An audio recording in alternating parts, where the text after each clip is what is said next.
આજે સુરત સિટીના Vesu police station વિસ્તારમાં સવારે 2 થી 9:45 કલાકની સમયગાળા દરમિયાન વેસુના હેડગેવર નગર ખાતે ધાર્મિક પોસ્ટર ફાડી નાખવા બાબતની જાહેરાત થયેલ હોય અને આ બાબતની જાણ થતાં પોલીસ સ્ટેશનના સર્વેલન્સ સ્ક્વોડના કર્મચારીઓ સીસીટીવી ચેક કરવા અને લોકોના નિવેદન લેવા ચાલુ કર્યા અને આમાં હકીકત સામે આવી કે આ 2 આરોપીઓ શિવા નાહક અને શૈલેષ બારિયા આ લોકોએ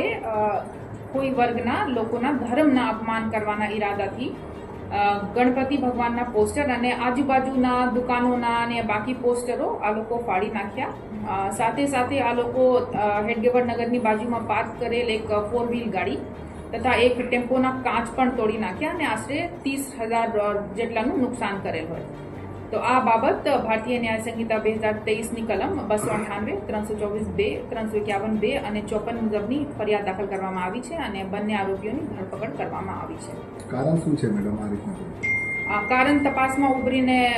સામે આવશે, બટ પ્રાઇમા ફેસી એવું લાગે છે કે આ લોકો સેમ ગણપતિના પ્રોગ્રામમાં સામેલ હતા અને 3-4 દિવસ પહેલા ડીજેની સોંગ બાબતની કોઈ આપસી આ લોકોના ઝઘડા થયેલ હતા, જે અદાવત રાખીને આ લોકો એવા કૃત્ય કરેલ છે। પ્રાઇમા ફેસી લાગે છે તો તપાસ ઊંડાણપૂર્વક કરી રહી છે અને કોઈ પણ જાણકારી સામે આવે તો જાણ કરીશ તમે લોકોને।